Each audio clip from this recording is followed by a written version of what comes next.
Well, we made it. Finally back from SEMA.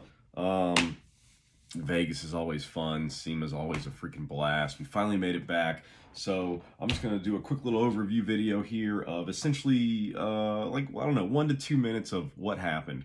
First of all, just to set the stage, if you guys are watching this and you've never been to SEMA before, or this was like your first or second time going, I'm sure it was totally overwhelming because it's such a massive show and so many awesome cars, and it's car heaven for anybody who's an automotive enthusiast.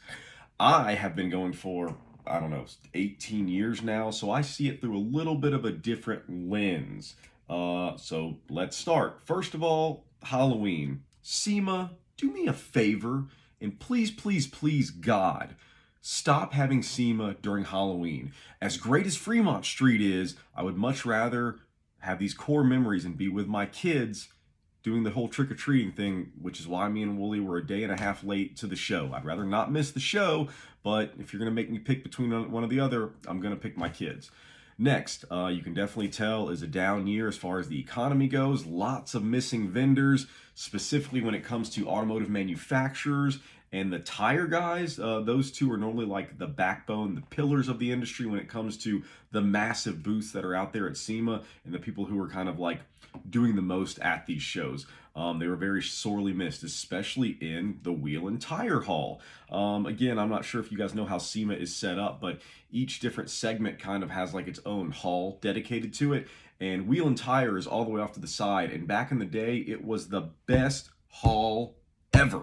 They had models and crazy music. I mean, it was absolute insanity back in the day. There was even one year where it got so out of hand that the girls weren't even wearing bikinis. They were literally just wearing like painted on swimsuits. It was ridiculous.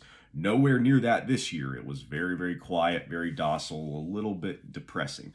4x4 and overlanding stuff is still very much in the spotlight. The 4x4 haul over there off to the side was awesome. There was probably the most happening over there. Crazy builds all over the place. There was no shortage of that at all. You could tell that the automotive influencers were definitely out there doing their thing and up in the ante and just, I mean, doing the most.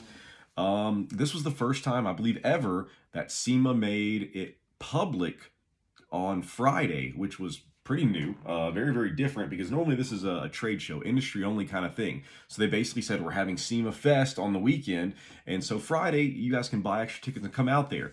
Cool concept. I'm not really sure how well it was executed or sold, though, because I really didn't see a bunch of people, and definitely didn't see a bunch of out-of-place people on Friday. I expected them to be swarming in. It didn't really happen. Lastly, the pop-up meet that we went to at Houston's Hot Chicken Friday night was freaking killer.